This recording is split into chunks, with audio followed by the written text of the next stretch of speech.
Welcome everybody to our online roundtable, Powering Up Your LinkedIn Presence with Lucy Bingle today. So how wonderful that we've all managed to get online and to be here to actually increase our knowledge and share our experiences with regard to our LinkedIn presence. So thank you very much to Lucy for being on board with us.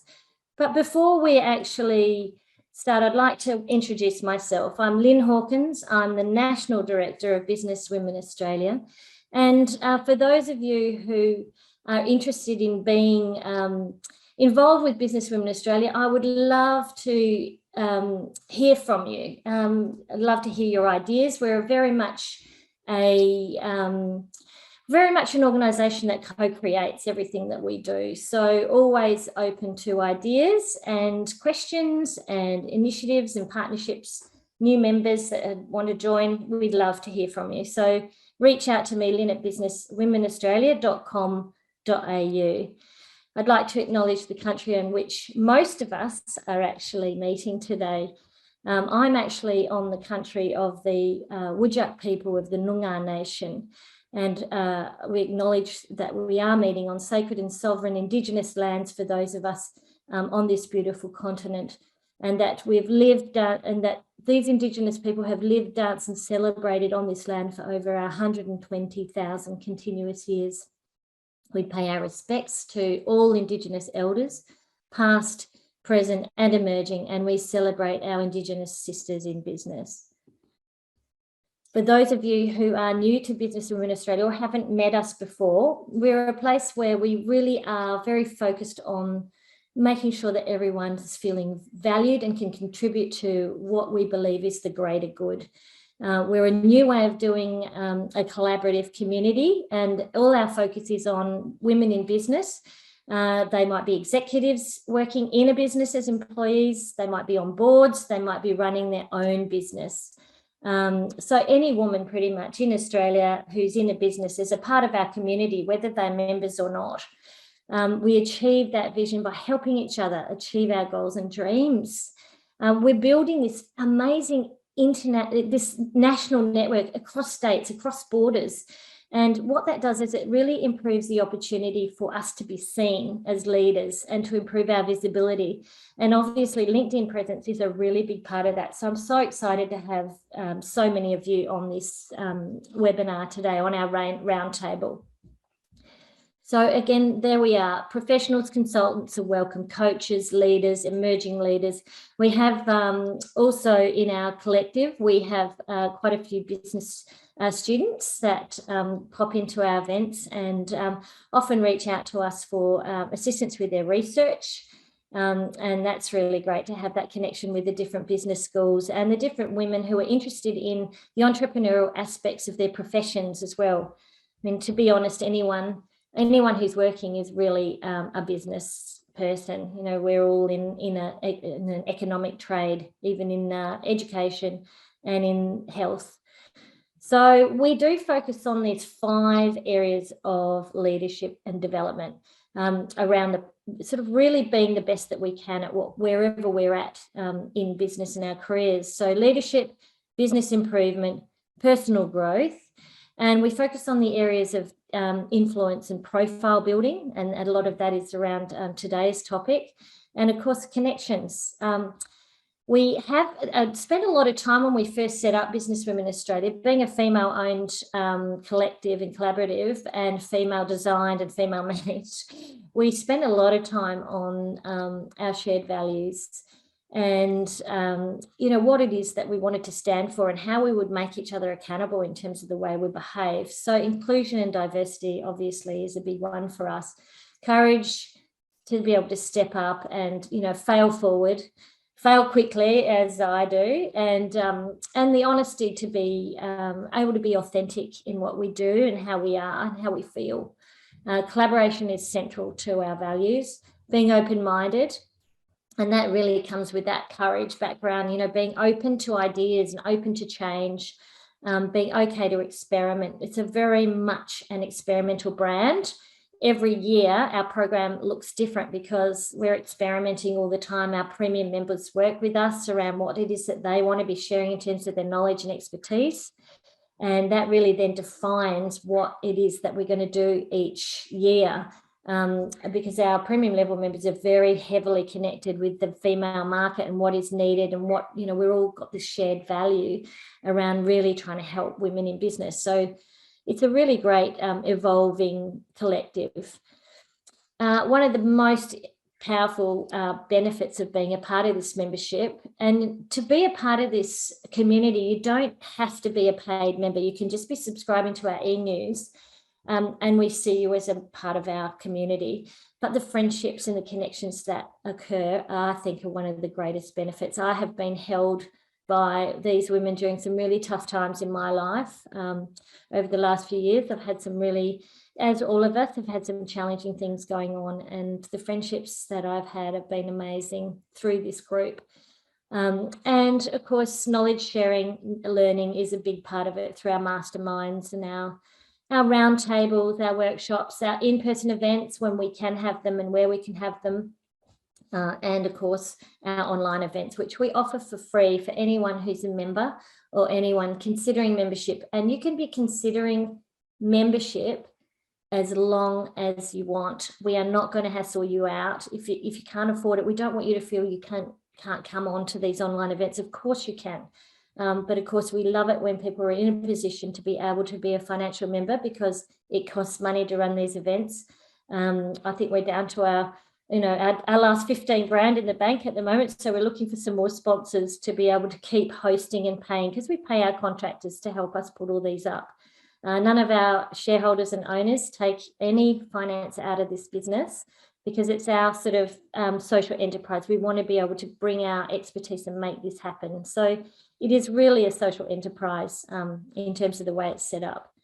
If you're interested in developing your coaching skills, if you're wanting to develop a coaching business, or if you're a leader in an executive role, or if you want to improve the way that you are with people, I highly recommend that you look at our BWA coaching accreditation course. It's powered by Fire Up. Kathy McKenzie is an absolute superstar.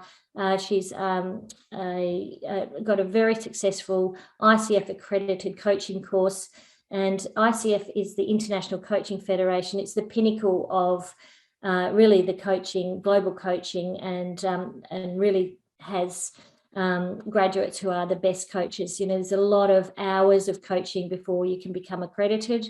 It's a 6-month program, and I would love for you to consider doing that, whether it's sponsored by your organisation or if you're a business owner, to actually do that. It's a really great tool to have in your toolkit. I'm currently in the middle of my coaching accreditation and I'm loving it. I wish I'd done it years ago. We also offer a bunch of free courses that are sort of evidence-based short courses that are available through Torrens University. All our financial members, our classic and our premium level members, can access thousands of dollars worth of courses for free. These are really state-of-the-art courses. They're brilliant. They're very short, easy to do it yourself in your own time, and the latest thinking that's come out of evidence-based research. So a great way to build your knowledge and keep up to date with, you know, sort of across the board sort of important concepts around business. For those of you who are social, we would love you to follow us on LinkedIn. Join our group. It's free to join the LinkedIn group. We've got over 4,000 members in there. Have a look at our website. All our events are on the calendar. So if you're not sure what's coming up, or if you have unsubscribed from e-news to just get rid of the inbox clutter, you can always check our calendar and jump onto anything that you like as a member or considering membership online, or as a non-member or a guest. You're most welcome to join whatever interests you. So we have social channels across all the main platforms: Facebook, Twitter, Instagram, LinkedIn. And we could not do what we do without our partners. We have so many partners working in the background, working with us in so many different capacities, enabling us to be able to do what we do. We ran 80 events in the last 12 months, a mixture of online and in-person events. That's phenomenal, and that takes a lot of organisation and a lot of people working in the background. So we are really grateful for these amazing companies that support us. Kat Codula look after our website. Kathy Smith is phenomenal, and her team, and handle our social media content. Solo accounts look after all our invoicing and pay all our bills and do all those sorts of things. Donna Vincent and her team are fantastic. And for those of you who are sole traders or micro businesses, have a look at Solo Accounts as a bookkeeping platform. You don't need Xero. Solo Accounts is all you need. Cash in, cash out. It's great for record keeping and for doing your BAS statements. So there's a free trial as well. So jump onto that. Torrens Uni, Hawkins Marketing, Intact Teams, Amory Cross, 3 Drops Inspiration, Source, and LG Accounting Solutions. Thank you to our sponsors. So it's $299 if you are interested in a classic membership. All those details around membership are on our website. Have a little look. If you want to join as a premium member and be involved in the design of our program and our knowledge development and be featured in our Buzz magazines and in our shout outs and be on our podcast show, premium membership is probably what you will get great value from, and that certainly does help increase your profile, and it unlocks the opportunity to work with me in a strategic capacity where I can help define some ways that BWA can really help raise your profile. So we do have lots of events in person on the West Coast at the moment. We're very lucky. We haven't got anything happening in Queensland at the moment, which we will be holding soon. But our next online event, for those of you who are wanting to connect online, is Inspired Connections with Michelle Pascoe every second Friday. It's a great opportunity to jump on with Michelle, do some networking, have a bit of fun. She's an absolutely beautiful, fun, open-hearted, generous-spirited woman, and a great leader in the hospitality and coaching space. So have a chat to Michelle, jump on. I think the next one is on the 15th of October. So without further ado, thank you for being so patient listening to me talking all about Business Women Australia. I'm very passionate about it as a founder. I just can't believe it's taken on a life of its own for me to be able to have taken 3.5 weeks out and it be beautifully ticking over. It's just been wonderful to have been a part of an entity that is an organic female entity that's just living, breathing feminine energy. I just love it. So Lucy, as I said, she's royalty in my eyes when it comes to LinkedIn strategy. She has been in this space as a marketing strategist. Most of the LinkedIn, sort of around the time when most of the LinkedIn gurus were really coming from a recruitment, sort of positioning you for your career advancement, Lucy was really understanding the power of LinkedIn for your presence and for your business development and your marketing and your knowledge sharing. So I am totally in awe of her. I'm in debt.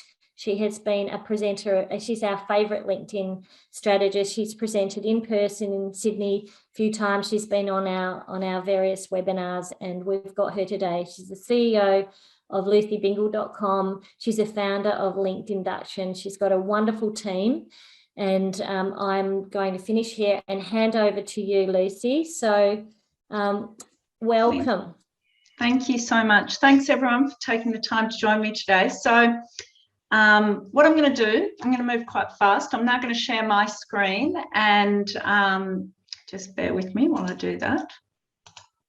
Oh, I need to be enabled. Sorry, Lynn. Yes, sorry. Oh, I will do that now.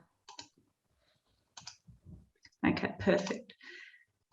So I think the best way to roll with this is I'm going to work through a prezzo that's all about how to power up your LinkedIn presence. You will have questions as I go. The best way to manage that, I think, is to put it in the chat, and then at the conclusion, we'll go through all those questions. But I'm really, I'm excited about that prospect because I know that there's going to be lots of good stuff to talk about.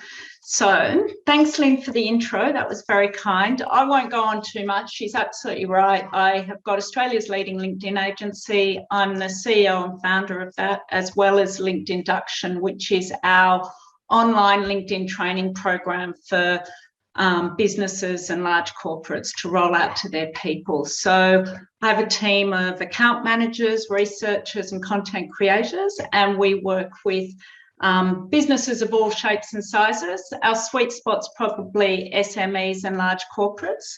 I run lots of masterclasses, probably 2 to 3 masterclasses a week, which I deliver in person myself. And then my team manage company pages, senior leader profile pages. We do LinkedIn strategy sessions. We do LinkedIn advertising. We also do LinkedIn masterclasses for universities, for independent schools. So we kind of do a lot of LinkedIn, and this is what we do all day, every day. It is our absolute sweet spot. As you can see from the list of organisations that we work with at the bottom there, you know, we're industry agnostic. We'll work with anyone really in any industry. If they want a LinkedIn strategy, we'll develop it and implement it for them. My background, just so you know why I sort of got to this point, is, as Lynn said, I'm first and foremost a marketer. I've been in marketing for over 20 years, and I was for 11 years over in the UK and Europe. I then came back and I was marketing director for Australia's largest boutique search firm. And one of the weird jobs that fell in my bucket was I was training over 60 consultants on how to use LinkedIn for sourcing purposes. But of course, I used to always wear my marketing hat, and I'd think, well, you know, I know they're going to go and get placed in these big roles at Kellogg's or Westpac or wherever, and the first thing they're going to do is go and build a team. So then they're going to go back out to market and they're going to look for a search firm. So why aren't we actually celebrating and supporting and demonstrating our expertise on this platform where all these people are sitting, so that we are front and centre when they go to make that commercial decision and start thinking about who they're going to engage. So then I put a strategy into play for that business, which did exactly that. So talked about expertise, talked about their people and culture, talked about the wins that they'd had, their business announcements. And sure enough, we started to see an uptick in winning work. So then I thought, well, hang on, this was 6 years ago. Why aren't all organisations doing this? Why should this be constrained just to the recruitment industry? Why isn't every business celebrating their organisation on the platform? And so that was when I had my light bulb moment, and I ran away and started up this business, and here we are today. So that's me. Now, what we're going to talk about today is how you guys can individually, but also from a collective corporate perspective, be developing your LinkedIn presence and really powering it up. And it's really important to understand that the biggest game changer, and I know many of you would be aware of this, but the biggest game changer in sales and marketing over the last 10, 11 years has been digital disruption. And this has never been ever more notable as it is now in the pandemic. You know, we have no face-to-face. Everybody has to do their research online. And so therefore, given that we can't see people in person, we can't do our normal sales process, it's really imperative that everyone has a really robust and best-in-class digital touch point. And that's both for themselves, but also for their business. And we know that with the buyer's journey, you know, people are 57% of the way through that process before they even pick up the phone and talk to you. So had you met me pre-pandemic, we probably would have had a coffee, you know, I would have talked about my business, you would have told me about your challenges and what you need, what problems you need solving. We would have exchanged business cards. Now, at this point, you may have lost my business card and you go back to the desk and you think, you know, it's really nice to meet Lucy, but I just want to check her out a bit more and make sure she does do what she said she did in the coffee. And then you'd probably think, oh, well, I've lost the business card. I can't remember where her web address is or whatever the case may be. So you go into Google and you put Lucy Bingle. And for everybody on this webinar, the moment you put your name into Google, one of the first things that will appear for you is your LinkedIn profile page. So right there is the reason that you need to power up your LinkedIn profile page and make it best in class, because it is one of the first digital touch points that anyone has about you, what you do, or your organisation. So that's why we're going to look at LinkedIn and what that strategy looks like and how we need to optimise your LinkedIn profile page. And the way I look at LinkedIn, it's very much like the old-fashioned yellow pages, you know. So given that buyer's journey, meeting me, losing the business card, then Googling me, and then finding my LinkedIn profile page, that is exactly like going to yellow pages. So we really need to figure out how to make it stand out in a really crowded marketplace and really demonstrate what you do, how you help, and the problems you solve. So the strategy is very much comprised of two halves. You have your LinkedIn profile page, which is effectively your online capability statement. So for those on this webinar, I'm guessing that a majority of you would have set up your pages, I don't know, 5 to 10 years ago, and mostly people set them up when they're looking for a new job. And therefore, they sort of tend to read a little bit like a CV. And what I want you to start thinking differently about is looking at it like a capability statement. So an evolving document that really showcases the work you do, the challenges you solve, how to get in touch with you, and your deep track record. Then you would have the other part of the strategy, which is your company page. So if you're a solopreneur or a consultant, I would recommend having a company page as a landing page. You may not use it as a marketing channel, but it should definitely still sit there and be findable so that it can drive traffic to your website. Now, for anybody with more than one employee or 2 employees, you should be having a company page, and you should be thinking about what the strategy is for bringing that to life and using it as a separate marketing channel. When you visit a company page, it should be like going to the head office. I should be able to look at those posts and quickly see what challenges you solve, the services you have or the products that you have, the people that you employ, the culture that you, what am I trying to say? The culture that you celebrate, and then also the business announcements and any mandates that you've won. It's basically like reading a newsletter constantly about your business. So just to recap, the strategy is 2 parts. It's your capability statement, which is your profile page, and of course your company page. Now that brings me to, okay, so we know that LinkedIn is around, we know that there needs to be a strategy, but why would we be marketing there? Well, there's over 740 million people on this platform. So it's an enormous platform and there's no competition to it. Now I've put in there, different geographic areas just to sort of show you the strength of it and how enormous it is. But there's 11.2 million in Australia. The other point that I really wanted to talk to here is this building trust and integrity piece. We know that if you can start to build a LinkedIn community and engage with that community and showcase your showcase your work and demonstrate your expertise consistently, people are more inclined to actually engage and hire you or engage you for your services because they're consistently being shown the good work that you do. So therefore you start to build this voice of authority, and you become being seen as a trusted advisor. So that's really important to note. The other thing I wanted to talk to here is that since the pandemic, there's been a 26% uptick in usage of LinkedIn, which is enormous. Now, admittedly, that is also people looking for jobs, but you've got to think about why else others are on the platform. They're there hiring, so looking for top talent. They're there looking for service providers. They're there consuming news. By the end of 2021, LinkedIn is the largest online publishing platform. So as you can imagine, the opportunity is huge for you to interrupt people's day. So if you can put yourself out there, start to share really great content with rhythm and consistency, you can interrupt a really large community of people about what you do, how you help. And you can do it in an intelligent and insightful way that is engaging and will actually demand attention. So why do we do it? Well, this sort of just brings it to this point, which is it is very much about building brand awareness around you as an individual and what you do, how you help, but also around the organisation that you represent. It validates what you do. So it's that opportunity to share knowledge, insight,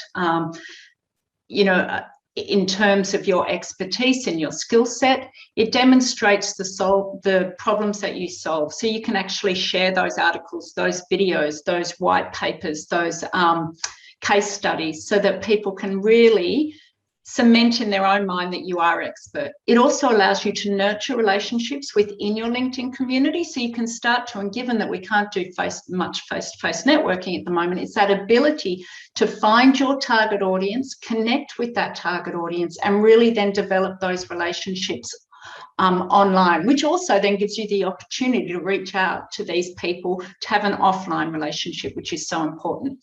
Now, the last point that I wanted to raise here is around talent attraction and acquisition. As we know, there is a massive war on talent at the moment, and it's so hard to find great people and engage with them.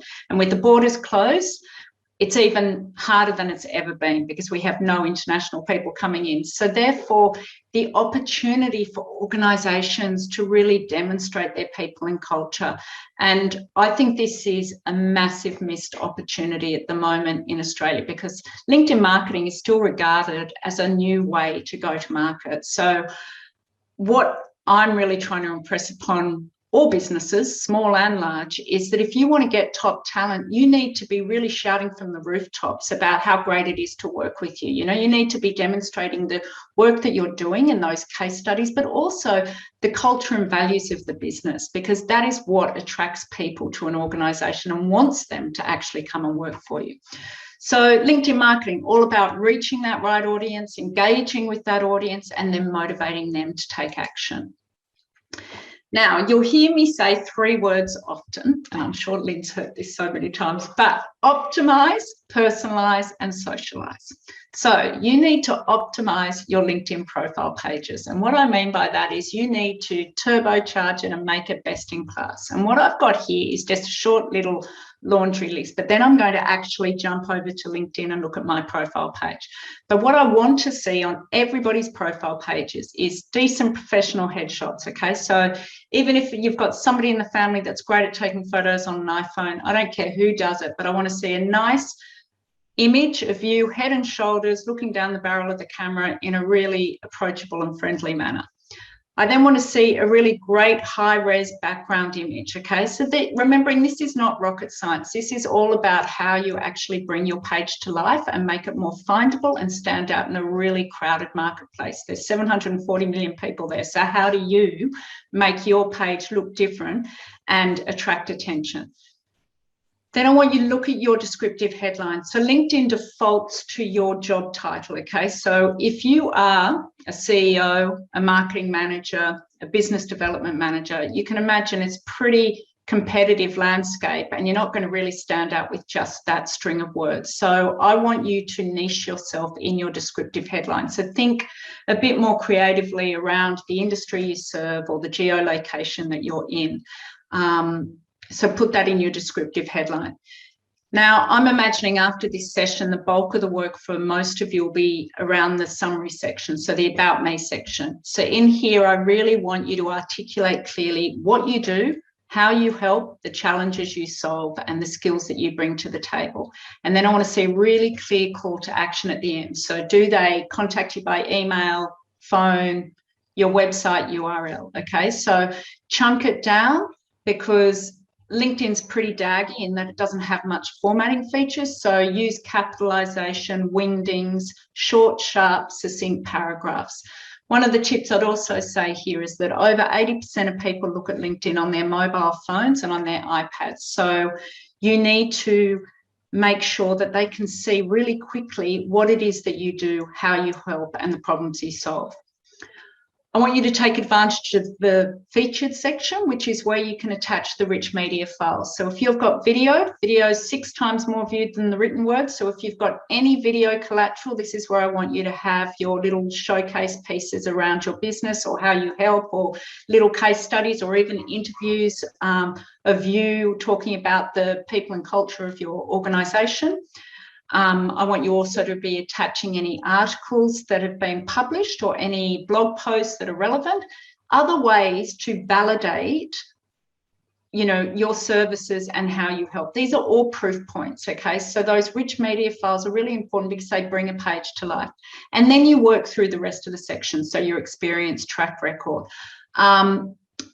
I've got down there the call to action is super important. The other thing I wanted to talk about is your public LinkedIn URL. So because I'm all about developing a LinkedIn strategy for you as an individual and also the organization, your public LinkedIn URL is really important. And what I mean by that is the address that's associated with your page. So most of you would have something like LinkedIn/Lucy Bingle 32I412. I want you to tidy that up into a short, succinct link that just reads either Lucy Bingle or Lucy Bingle LinkedIn Strategist, whatever way you can actually make it neater, because I then want you to deploy this in all parts of your marketing. So on your PDF brochures, in your email signature, on your website, so to use it elsewhere so that people can really quickly jump around, find your LinkedIn profile page, find your company page, etc. Start following you and connecting in with you.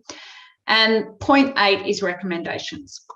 I'm a massive believer that people like to work with nice people. You know, they actually want to work with nice people above people that deliver certain services. And I really, really do believe that, because there's plenty of service providers and plenty of products. But if you can then align that with somebody who's really great to work with, then you've hit a gold mine. So recommendations, like anything else, are a great way to demonstrate that you're easy to work with, that you deliver your services and products on time, on budget.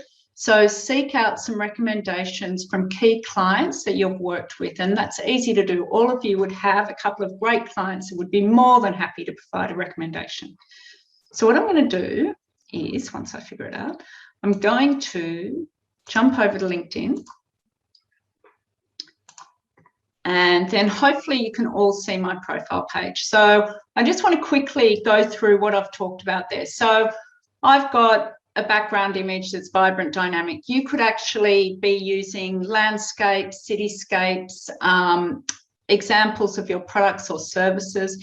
If you're on this webinar and you're thinking about how this can be deployed to your team or to your organization, one of my big tips is creating a LinkedIn assets folder and then having a selection of background images to choose from, so that everyone doesn't end up cookie cutter and looking like one another, because I don't like that. But I still want you to sort of be part of the same family. So create some banners that are part of the same story, but that allows individuals to have the flexibility to choose what they want to represent them. Then as I go further, I've got a decent headshot. Headshots are great for all marketing collateral. It won't just be used here on LinkedIn. You'll end up using it on your website. You'll end up using it in your brochures, in events, etc. So it's really a worthwhile investment if you can get some decent headshots done. As you'll see, I've got my headline, LinkedIn Strategist and CEO, helping clients harness the power of LinkedIn. That's where I want you to work on your headlines. So differentiate yourself, make yourself more findable. LinkedIn is SEO optimized, so it will actually make you more findable according to your keywords and your strings of words that you use. So that's just something to remember, because Microsoft has bought or owns LinkedIn, so therefore it's SEO optimized. Then as I go further down, the things that I want to bring to your attention, I'm just going to go past here, is this featured section, which is what I referred to before. This is where I want to see the rich media files. So mix it up, make it interesting. If you've got some video, pop it in there. If you've got some articles, pop it there. If you've been published recently in the press, include that. For me, I've got a couple of videos that talk about my team and how we work with clients. Another video, me just talking about the importance of having a LinkedIn strategy. I've then got articles that look at lead generation, social selling, and maybe employee advocacy. And I think this first one is about Jenny. Jenny, that's a little animation that talks about what a LinkedIn strategy is and how it actually works. Again, all these things combined validate my skill set and demonstrate that I'm expert in what I'm talking about, and I'm the right person to therefore be getting in touch with and working with. Now then, as I go further, I want to look at this see all activity section. Now under here, you've got the opportunity, if I go up, whoops, what happened there? I've got the opportunity to do articles, posts, and documents. Now, if I look at articles, this is where LinkedIn becomes a publishing platform. So for those on the webinar that actually author content, I want you to be thinking about how you are repurposing your content for your LinkedIn strategy, and not just thinking of it for your blog posts on your website or for your e-newsletter or for Facebook, Twitter, and other channels. Start thinking, okay, well, this could actually be leveraged for LinkedIn as well, and it certainly can. So for me, I write articles for our website. Well, I'm supposed to do it every month, but I don't, because I'm, you know, the cobbler's shoes are always the worst shod. But once I get there, I then repurpose those articles on the website. I use them in my e-newsletter. I then publish them under my own personal LinkedIn profile page as an article. Now, the reason why this is important to do is that if I click into one of these articles, you'll see that they're quite vibrant and dynamic, and you have opportunity to embed video, imagery, you can do hyperlinks to your website, etc. So there are other ways to bring to life your content and your profile page. My suggestion is always to have the standardized sign off at the end of every article. So here I have, click here to read more of Lucy Bingle's posts, follow the Lucy Bingle company page. I also include hashtags to make these articles more findable. What I will say is that articles, when associated to a LinkedIn profile page, have quite low engagement. So I'm not actually doing it to get all this engagement. I'm really doing it to validate my expertise, because that's just part and parcel of LinkedIn. It's really hard to actually get really high engagement on your LinkedIn articles. You get much better engagement on your posts, but that doesn't discount the importance of them, because think of them as a dossier of content and validation points. Okay, so what we've looked at is headshots, background image, your headline, then attaching the rich media files, thinking about how you could be repurposing content for your LinkedIn strategy as articles. And then this is where the bulk of the work will be happening for most of you, your about section. So this is where I was talking about before. I want you to chunk down what you do, who you serve, how you help. Yeah. Think about using number bullets, capitalization, have a really clear call to action. So I've got my how to contact me at the end. And this is, again, just because we know that people are using LinkedIn via the mobile app, on the train, you know, well, when they can get back on a train, but, you know, on the trains, in their cars, whatever the case may be. So you want them to be able to reach out really quickly. Then we go further and we have your experience. And it's important to include your previous roles on your LinkedIn profile. What I want, though, is 1 to 2 paragraphs that really talk to the key deliverables that you've done in those roles. I don't want to see War and Peace, because it just doesn't get read. And then as I go further down, that is where this recommendation piece happens, okay? And it's really important, that recommendation piece, because people really do want to buy or hire or use the services of those people they can trust. And they want that to be validated by others. So my tip there is make sure first that you are connected with them on LinkedIn, because you can only ask for a recommendation from a first connection. And then when you do, you'd say something like, "Hi, Joe Blogs. It's been great working with you over the last 6 years. I'd love it if you could do a LinkedIn recommendation for me. I've drafted something below." Now, Joe Blogs, you know, you've got a long, friendly, great relationship. He's delighted to provide that recommendation, but he's even more delighted because you've actually drafted it up for him. But you've been able to hone in on your areas of expertise that you want to bring to life. So it's kind of a win-win for both of you. So seek out those recommendations. My last point before we jump back over is coming up here on the right-hand side, this edit public profile and URL. So if I click into that, you'll see that I've got Lucy Bingle and it's all very neat and tidy. I want you guys to go in and edit your LinkedIn profile URL so that it's succinct and easy to read and can be incorporated as part of your overarching LinkedIn strategy. Okay, so bear with me. Now we just jump. So that's all about optimization, okay? So optimizing your LinkedIn profile page.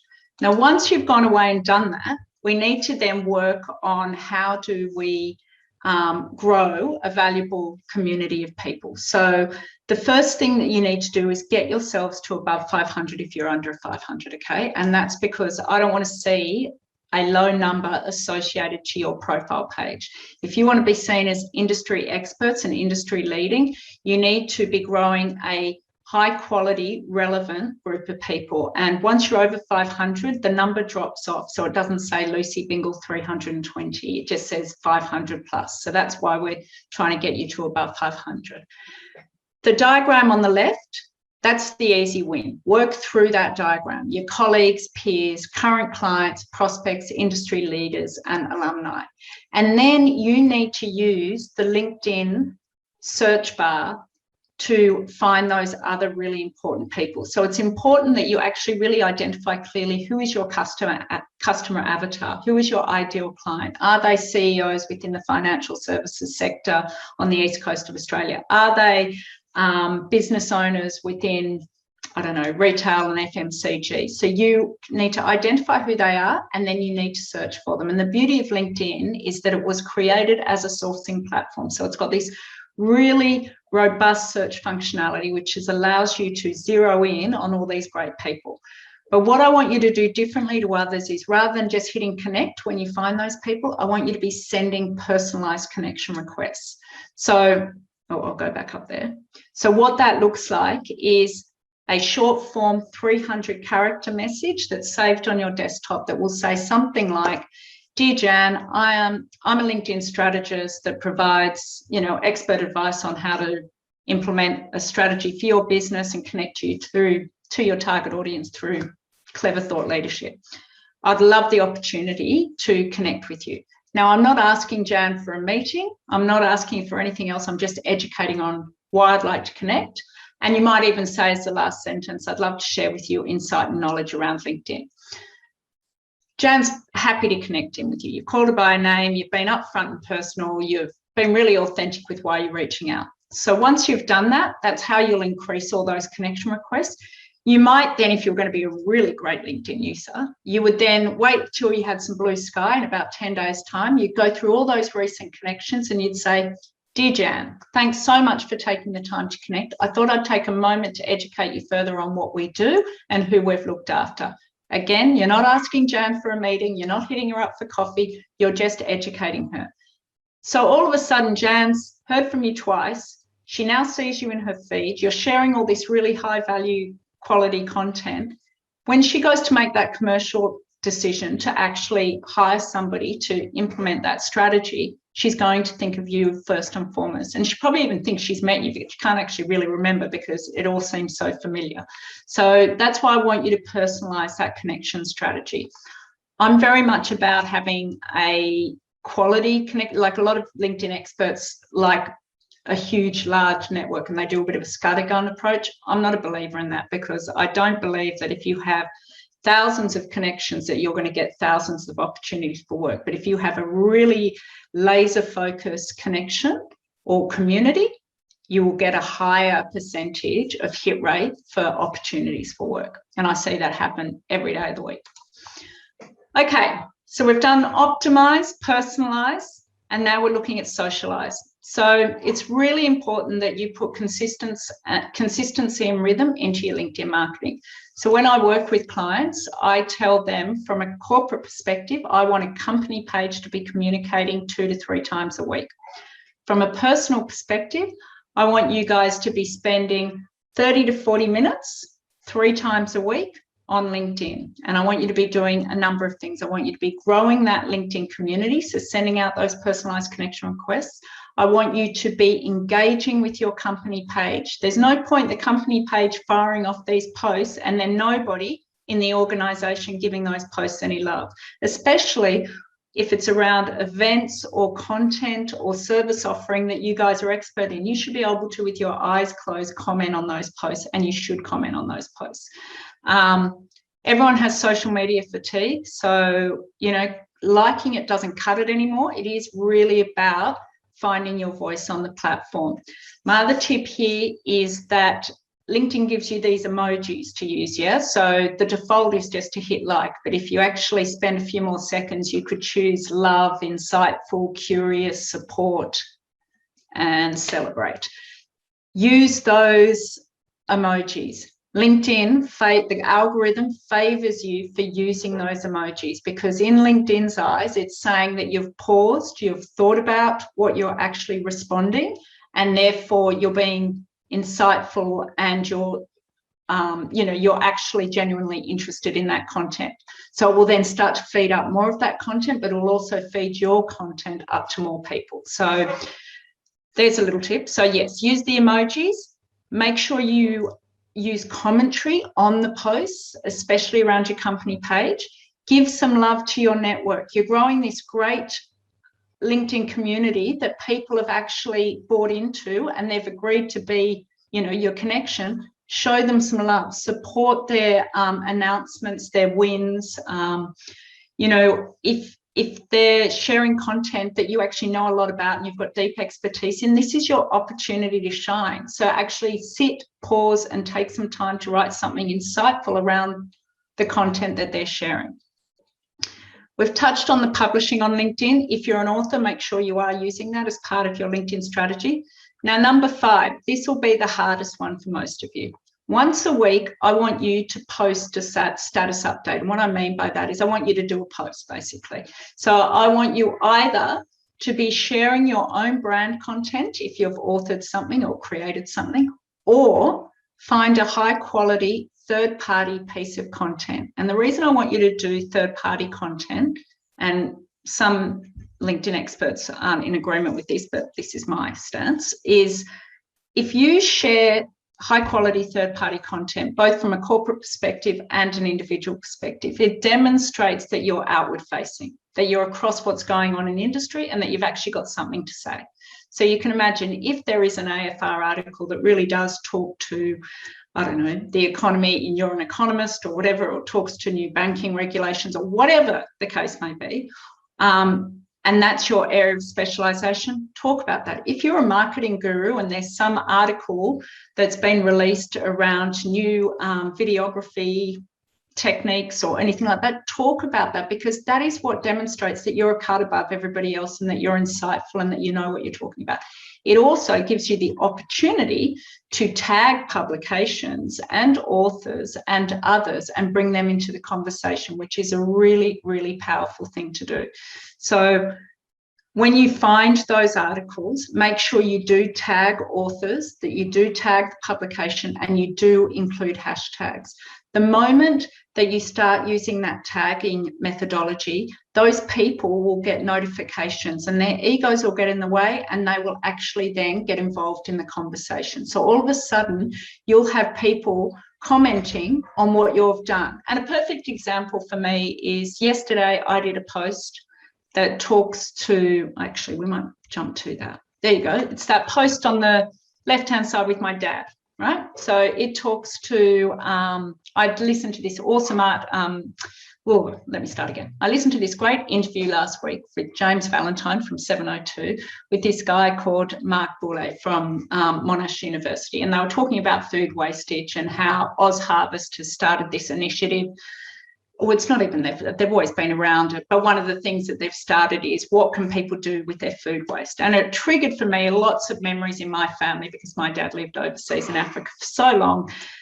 Anyway, to cut to the chase, I did this post about Dad and being reminded of a child and how we had to eat leftovers constantly, and we had to repurpose leftovers constantly, and how it was a really big thing in our family, and because he spent so much time in Africa.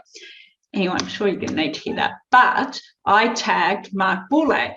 And, of course, Mark Boulay's come back, and so has his sidekick, and so has Oz Harvest. And it's brought all these other people into the conversation who I would never have had visibility of if I hadn't included them in the post. So I'm trying to demonstrate the power of doing a post, being insightful in that post, tagging the right people, and including hashtags. Which brings me to, I suppose, this page where it says, be real and be you. I'm really passionate about when you do share your posts, sound like you, be you, but make sure you proofread it 100 million times. And make sure whatever you're actually going to post about does resonate with you. And you're not just doing it because it's the topic of the moment or you think that's the right thing to do. It needs to be authentic and real. I'm just really conscious of everyone's time as well. So Socializing is really important. LinkedIn's like any other social platform. You've got to give love to get love. So it really is about putting some consistency into your socialization, but it's about also sharing the love. So making sure that that company page is firing, that you're also individually sharing content and posts, that you are engaging with your industry partners and stakeholders. I haven't really touched on that, but that is so important. So if you are an organisation that works with stakeholders and key partners and, you know, certain groups of people, follow their company pages. Give some love to those people, because that is how it will come back in spades, you know. So that's the opportunity. The other tip there is think about who are your key clients, you know. Are you following their company page? Are you actually engaging with their posts? I mean, these guys are the ones that, you know, rehire you again and again. So it's really important that you support them. And it also keeps you front and center when those next engagement moments come up. They'll always think of you. What I've got here, what have I got here? Gather content, slice and dice content. So you've really got to think about your content strategy. Okay, so if you've got an existing content marketing strategy, make sure LinkedIn is part of the mix and it's not just sitting out there on the left-hand side and you hadn't really thought about it. Bring it in, you know, make sure that if there is content going out on other marketing channels, that you're integrating LinkedIn into that. Now, if you don't have a content marketing strategy, you need to start thinking about that. And rather than getting spooked about it, chunk it down. And that's why I've got this here. Think about what are your company values or your corporate social responsibility policy? You know, is there something there that is a story that could be told? You know, your mission, your mission statement, your values. Is there a story that could be told around the people within your organisation? Then start thinking about what are the current industry themes or topics that are happening in our space.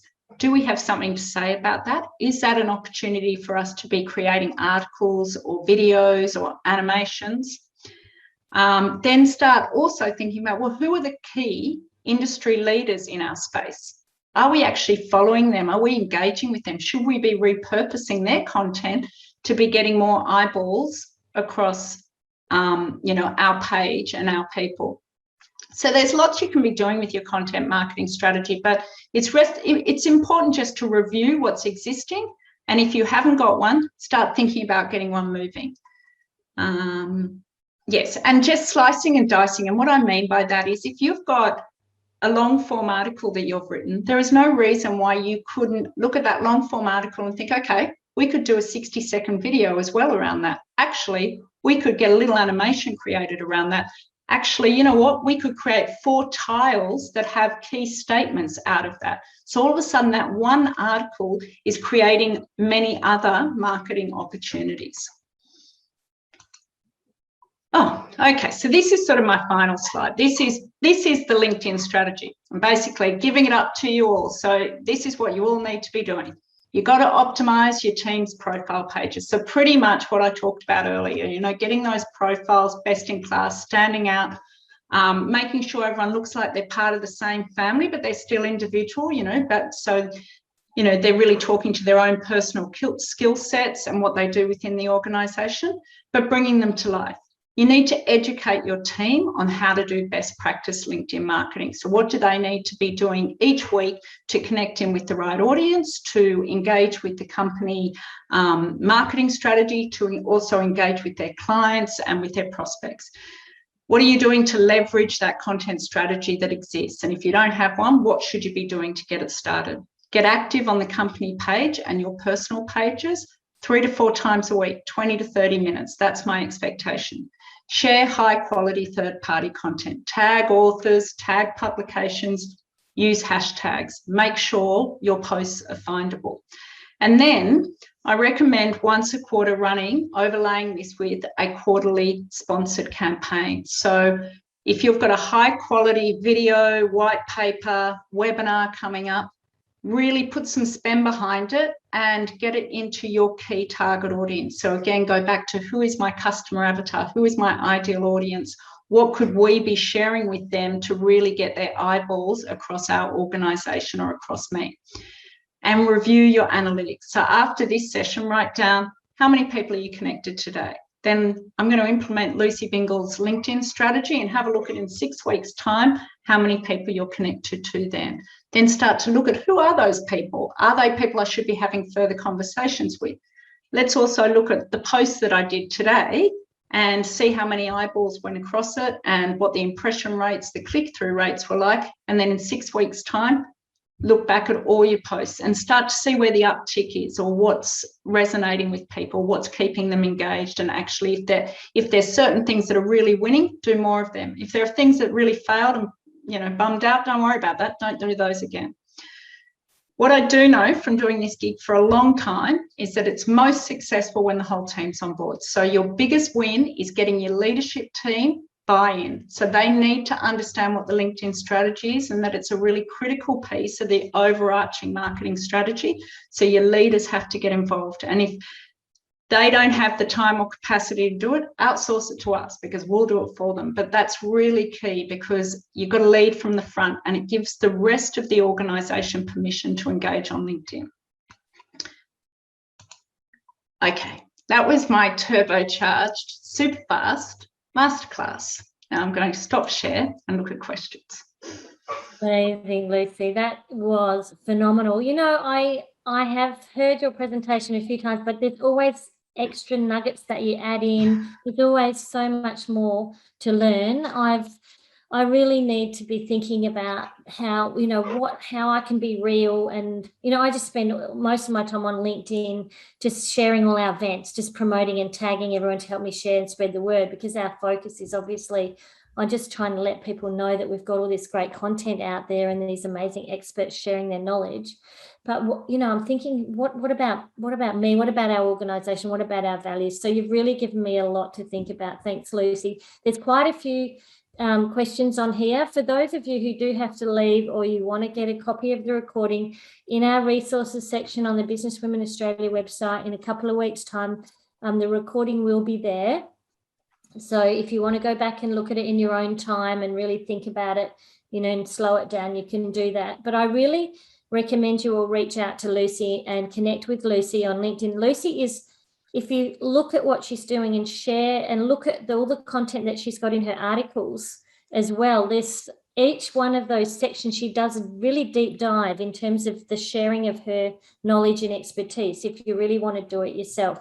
But otherwise, get in contact with Lucy. Lucy, how, if people, before you answer the questions, if people want to engage you into their organisations to do any training or to do a LinkedIn strategy, what's the best way of doing that? So the best way is, well, first and foremost, I'd love everyone to connect with me. I mean, I think I've connected with most of you, but if I've missed anyone, please reach out and connect on LinkedIn. But you can always just email me at lucy@lucybingle.com or look at my website, www.lucybingle.com.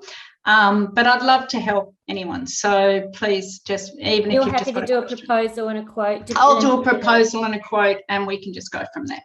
Yeah, okay. So questions. There's quite a few questions in the chat box there for you. That's okay. That's fine. Do you want me to go through them, Lynn? Well, first of all, Anna's asked, can you reorder recommendations? If someone's done a recommendation on you, you know, can you reorder them? To be honest, I'm not sure. I'd have to. Date-based, aren't they? Yeah, I think they might be date-based. I don't know. I'd need to dig into that. I don't know off the top of my head, but that would be good if you could. Yeah. The optimal number of posts per week, you've actually said 3 to 4 times per week and 30 to 40 minutes. So we've answered Anna Clive's question there. But she said if she has a post that's getting a lot of traction, does it hurt the momentum on that post if you do another post? Yes, so that's a really good question. So what I actually would say is on a company page, do 3 to 4, or I think around 3 posts per week. Individually, I tend to do 1 to 2 posts. I don't do 3 to 4. So, and I like to leave a gap between them so that they do get a bit of a run time.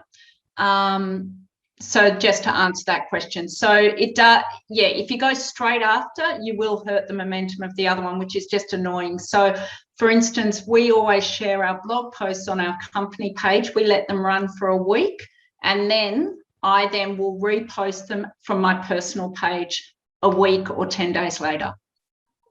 Okay. And is there a hierarchy of posts? So is an original post with own content better than sharing links or other? Yes, it is. It is, but I still want you to be sharing that high quality third-party content with links. And the reason being is going back to that demonstration of expertise piece. Yeah, and the outward focus. I really liked your thoughts on that. It does take a little bit of pressure off having to not produce all your own thoughts as well. Yeah, that's so right. If you want to be active on there, you don't have to do it all on your own. So what's the impact of editing posts after you've listed them? Actually, that's a really good question for me, because I did hear you very, very strongly recommend that we get all our spelling correct. And I was like, I quite often go in and realize I've done a typo, and I'll go and edit. Yeah, and that's fine. Look, I would rather you go in and edit it than leave the grammar and the typo to be judged by others. So if you go in and edit it. From a LinkedIn algorithm perspective, they would rather you wait a day or so.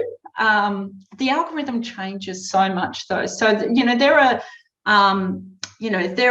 LinkedIn nerdy geeks out there that spend hours and days doing these reports, which are fantastic. And there's a guy called Liam Diarmody.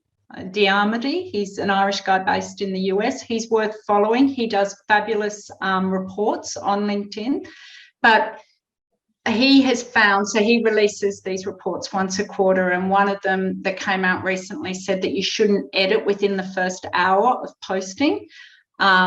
So you could take that on board and wait. But again, I mean, these are for people, he's talking to those people that are industry LinkedIn, thousands and thousands of followers. So to my point, if you've got really obvious mistakes that you've cited, I'd just go in and edit it. That's the important bit, okay? Don't get too hung up on the algorithm. It's constantly changing. And can you tell us just a little bit more about those sponsored LinkedIn campaigns? I mean, you mentioned very briefly at the end there. Yeah. They're really effective, and we do these a lot for organisations. My tips there are: know your audience, have a high quality asset that you want to promote, and have a really clear call to action. Okay, so if you've got a webinar, make sure that you've got the landing page for the registration sorted. Make sure you're really laser focused on who the audience should be. Make sure you review those analytics constantly. Same with a white paper. Maybe don't give the white paper away immediately. Get a lead generation page created so that you can actually sign up and download that white paper, so that you're actually also then getting some emails that you can put into your e-newsletter campaigns. So just be really clear on what your objective is, the audience, and the asset. And in terms of spend, our recommendation is, as a starting point, probably $500 a campaign. Okay, so it's not out of the ballpark, is it? No. No, excellent. Okay, so quite a few people have asked for a copy of the presentation. I will leave that for you to make that decision. You've got everyone's emails, but for those who want to actually go back and listen, it's always better to listen and take your notes. That will be on our resources section on the Business Women Australia website. And any chance of a follow-up on practicalities, like how to post articles, tag and polls? Well, I was going to do that, but there's so much to cover. Yes, reach out and we'll do a one-on-one training session. How about that? That sounds great. And I think the thing is too, there's you've got so many different videos on things through all your content. There's that much stuff there that people can find. But I highly recommend a one-on-one training or a team training with Lucy. Do you think that over the Christmas break is a good time to implement a LinkedIn strategy with people on leave? Yeah, so that is a funny one. People often say to me, especially our, ongoing retainer clients, they'll say, what do we do about Christmas? You never pause your LinkedIn strategy, because you know what? All those people, they're lying on the beach under their brolly or with their phones, and they scroll through LinkedIn because they're thinking about what's their strategy for next year. Have they got the right team? Do they need to find new people? So again, if you can interrupt their activity with your knowledge and insight and products and services. So the LinkedIn strategy, it's an all year round process. Yes, and you were spot on there. You were saying they've got a bit more time to scroll. It's so true. Unless they're going into a remote area. I recently went into some places where there was no Vodafone. It was wonderful. No one could get in contact, and I had a digital detox. It was great. So Anna's interested in what the best platforms are if you're going to be scheduling a post so you can paste them. Oh, look, to be honest, I wouldn't be able to make a call on that. There's now so many different platforms you can use, and I've seen them, it really just depends on the size and scale of your business and what you're going to use that platform for, because, they all come with different bells and whistles. They are. I use Buffer with some of my smaller clients across their various channels. We use Hootsuite as well with one of our businesses. So they're all, it's really horses for courses with how many channels you want to be buffering. And what about, is there a good first step, as Jacqueline was asking, to take when attempting to pivot my current profile towards a different path? So currently sales and training, moving towards corporate wellbeing specialist, is there a that's a good question. So my recommendation there is, if you're still in your current role, position yourself as sales, but start engaging with lots of wellbeing content and start finding those people of influence that you should be starting to follow. And then you could even, in that transition period, put a paragraph at the bottom of your About Me section that would talk to your passion areas. So you may not be saying that you're going there, but, I'm also passionate about wellbeing and health and looking after, I don't know, you'll come up with your spiel. But that way it shows that you're multifaceted. And I'm a big believer in that that's all fine, because lots of people have side hustles and lots of people are on boards for different things that are completely unrelated to their work. And we're all multifaceted. And therefore, I see what I'm trying to say is there's no detriment to doing that. Absolutely. Look at my profile. I'm involved with Business Women Australia. I have my own business. I'm on various I'm a shareholder and advisor for another company, and I've been on boards. So I think women in particular quite often have portfolio careers. That's what I call them, and put them all there. It might mean that it might put some people off, but this is who I am. That's the reality. I think if I put up the fact that I've also got 4 children who are very demanding with my time, I wouldn't get any chance for any work. But anyway. Or else you'd get or else you'd get the opposite, and they'd say you're amazing at multitasker. And it's about resonating with people who can see in you that's something that they want to, that's a person they want to work with. I love that whole being real, being you. I think we've covered all the questions. Any others? If put your hand up in the or put your chat box in. Put something in the chat box if I've missed you. Hi, Lynn. It's Kylie. Hi, I'm going to talk to Lucy. Hi, Lucy. How are you? Hi, Kylie. Lovely to see you. Yeah, lovely to see you. So my question was just around your thoughts in relation to sending out EDMs versus using LinkedIn by way of engaging with current clients and potential clients, because with EDMs, obviously people have lots of emails coming in. Sometimes they just go to spam or just get junked without reading. What are your thoughts on using platforms or either platform? Yeah, good question. So when I do my client masterclasses, one of the first slides, which I didn't obviously use here, is I talk to clients about a 360 digital marketing approach and how you don't know necessarily where your customer comes from. So they may be really great at just going straight to your website, and that's your IP, you own it, therefore it needs to be best in class, fresh content, up to date, really great. They may actually be on your database and receive your e-newsletter, and they may be one of the 12.5% that actually read your newsletter and therefore re-engage you or hire you for new services. Or else they might be prolific LinkedIn users, and this is where they find all their service providers. So I think what I'm trying to say to you is choose your channels well. I'm a big believer is less is more. Make sure they're up to date and current, And just be mindful that you don't know where your next client comes from. So don't discount those e-newsletters if they're actually set up on a quarterly or bi-monthly basis. I think newsletters that come too often are annoying, and that's when you get switched off. But I think if they're, quarterly or every second month, I think you're pretty much on the money there.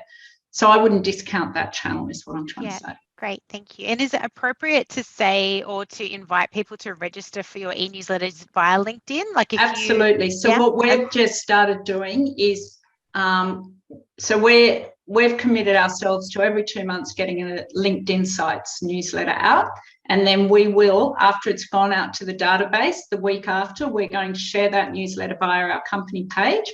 And we're even going to put a URL or a little link to where they can sign up. Yeah. And then on your newsletter, make sure you've included your follow our company page. On your email signatures, make sure you've got follow our company page. I hadn't really thought about this before, but you could actually also even have underneath that sign up to our newsletter. Yeah, perfect. Thank you. Great. Fantastic. Helen, did you have any specific questions you wanted that are burning in your mind before we let everyone go? We've gone a bit over time, but...